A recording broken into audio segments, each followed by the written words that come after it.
سلام عزیزان ورزش دوست و ورزشکار، امیدوارم که روز خوبی رو شروع کرده باشید. امروز میخوام پنجمین روش از روش کاهش چربی، خصوصا چربی شکمی رو براتون توضیح بدم که بسیار روش مهمیه و نه تنها به چربی سوزی کمک میکنه بلکه سلامت بدنم به دنبال داره و کمتر دچار عارضه مریضی میشه.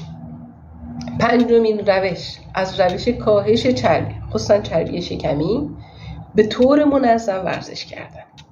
حالا ورزش یکی از بهترین روشیه که هم افزایش طول عمر داره، هم از بیماری ها دوری میکنه، هم کمک به چربی سوزی میکنه.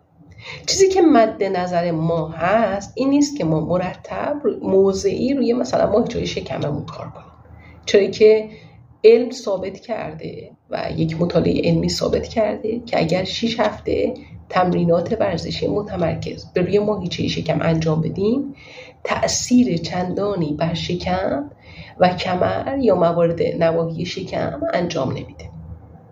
تمرینات مثل بدنسازی یا ورزش‌های قلبی عروقی و ایروبیک، پیاده‌روی، دویدن، تنیس، بسکتبال، والیبال تأثیر بسزایی تو چربی سوزی اندام داخلی بدن داره، خصوصا شکم.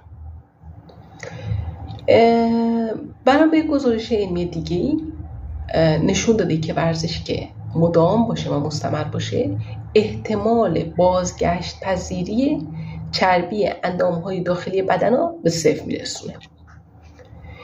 ورزش منظم به خصوص پس تثبیت وزن از اهمیت ویژه‌ای برخورداره. ورزش بدنمون رو از بروز التهاب، کاهش قند خون و سایر مشکلات متابولیسمی محافظت میکنه.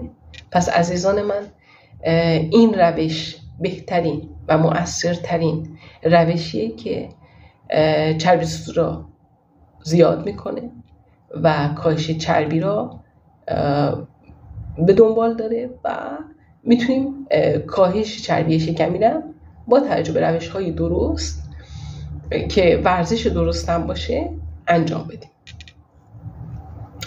از اینکه لایک انجام بدید و شیر انجام بدید به من کمک کنید و جامعه ورزش ازتون بی نهایت سپاسگزارم.